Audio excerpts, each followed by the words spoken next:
Alright everybody, welcome, after 6 whole years, to Snezhnaya. Just for the record, for those that may have gotten a little lost, this guide will be covering Immortal Construct, which is for leveling up Odette. If you're looking to raise Alyosha and his doggo friend, you're looking for the Chimeric Winged Lion. If you weren't aware, there were 2 bosses that were introduced in this patch, which is pretty common for patches introducing new regions, like, for example, when Inazuma released, both physical and pyro hypostasis were available to fight. You'll find this boss by heading upwards toward this little Catherine symbol, which also happens to be one of the events listed. If you just shift to the right a little bit, come down into this valley with the out-of-place looking orange grass area, and enter the cave next to the teleporter, you'll find it just kind of sitting there, like how the Kukusaur Tyrant was back in Natlan. Anyway, a few tips before going into the boss. You want to be geared properly for this fight, as 85% of it is basically a DPS check. Every time you fail the DPS check, the boss casts Mega Fireball, in which you can dodge, but it essentially means you wasted your time and energy, and you aren't rewarded with the DPS window. There is also a new region mechanic called Stellar Glimmer, if you weren't aware already. Stellar Glimmer literally is just a fancy term for what's essentially a stellar reaction debuff mark, where it makes Snezhnaya enemies unable to perform certain abilities, or in certain scenarios do damage to themselves, like with Chimeric Winged Lion, where I made it shit its own pants. However, at the time of recording and publishing, applying Stellar Glimmer to the Immortal Construct is essentially useless, because the gimmick is that if it hits you, it will recover HP, and with Stellar Glimmer applied, the healing it receives from doing HP damage to you immediately negates itself. Considering you can just bypass this with a shield unit, unless they make a variation of this boss in Abyss or Stygian where it actually does something useful, you probably shouldn't bother with going out of your way to interact with it, nor should you be getting hit in the first place. So, with all that said, let's not dilly-dally any longer and get into the party setup. Since the focus is mainly doing damage, I'm bringing along these 4. We've got my Traveler, Lynette with 2 Ns, running the Sword of Nauzitzenkoitz, running Geo and not Cryo, since again, Stellar Glimmer is essentially useless this fight, which I mentioned before. Considering the Traveler's signature sword is also locked behind story progression, both in terms of obtaining it and leveling it up, I decided to pay tribute to Sandrone instead, and she'll be using her usual Noblesse set.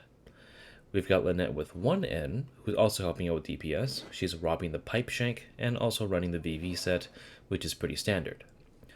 Amber is taking a backseat this guide, and we're going to bring back Noelle for both double Geo and shields, which again, actually do help in this fight. She's running a craftable White Blind and 4-piece Gladiator. And last, we've got Xiangling, Sunway's funniest warrior, rocking the Kitane Crossspear and Emblem as per usual. As always, don't forget that you can eat food before a fight. This isn't PvP, nor is this anyone else's world, so help yourself whenever you can. When the boss fight begins, it'll go screep, and then it'll kind of jump at you if you're too far away, but otherwise it'll do this 3-stage melee attack that you see here. And it'll pause for just a moment, so it allows me to embarrass myself with Goba for a little bit, and then it'll leap into the air and self-infuse itself with this second health bar, kind of like a Radiant Moon Gecko. And from here, the boss fight doesn't really change. It'll still attack close or far, and you'll see that some of its attacks are imbued with Pyro this time, but it's more or less the same fight, just a bit more, particle effecty. And yeah, it'll charge at you a couple times when it feels like it, but the main thing you want to do is do damage, because every time you deplete one of these cylinders, it'll get a little stun lock there, as you can see. The problem is, though, you don't want to burst all the way down, like off rip, because you will need to save your actual damage dealing stuff for when it reaches 2 to 3 health bars left, health bars, because it'll start this really quick charge up fireball, and if you don't pull it off, it'll blow up. But luckily, I made it just in the nick of time. And from here, it's literally just rinse and repeat. But the problem is that you might find yourself unable to properly manage your energy and also your skill usage and cooldowns. So when that charged attack actually happens, you'll probably end up blowing up even though you did a decent amount of damage. And that basically wastes all your time, energy, and could potentially kill you. But you can see here on my second run, literally nothing is different. It charges at me twice, it charged up and gathered more health bars, and pretty much everything about it is just the exact same. See, 2 bars left, we have another charge up with Fireball. Luckily, Noelle got our energy back, and we're back to giving ourselves a stun phase, and it gets it back up, and that's pretty much it.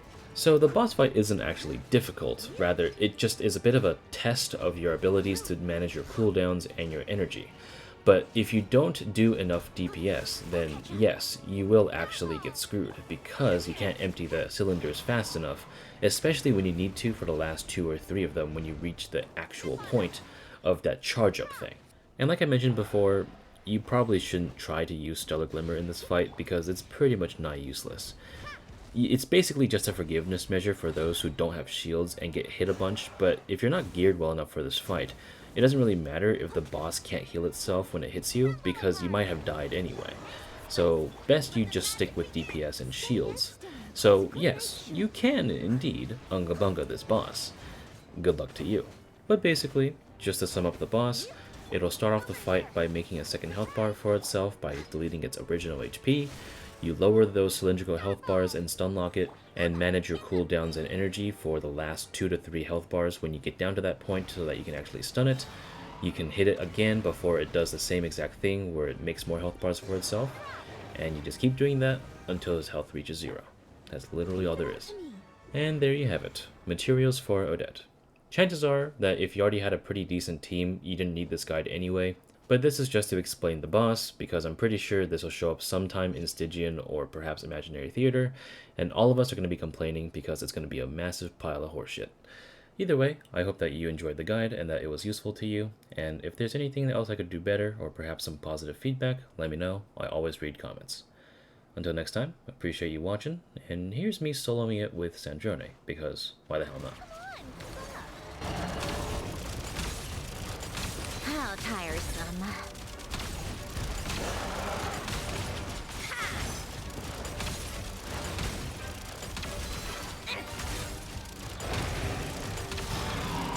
Take a break.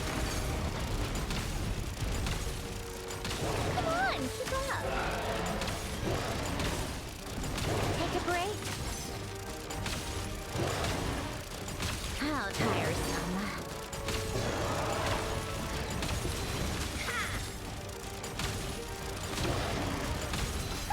What a joke! Come on, keep up! Take a break?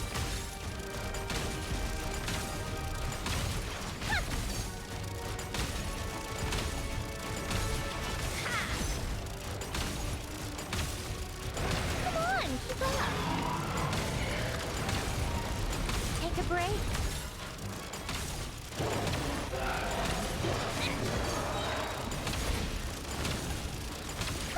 Keep up. How tiresome. Take a break.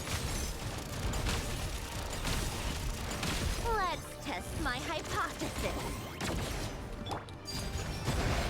Everlasting as the moon.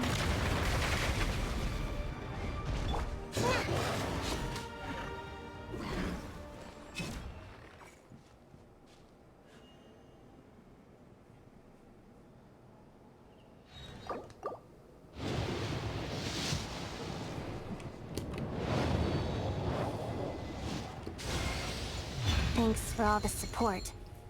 You want an autograph, right? What do you want me to draw next to it? How about a feather? Oh, wait, you're not one of my fans? Guess I misunderstood. Let me start from the top then. I'm Odette, a ballerina with the Korylevsky troupe. Well, thanks for all the support anyway.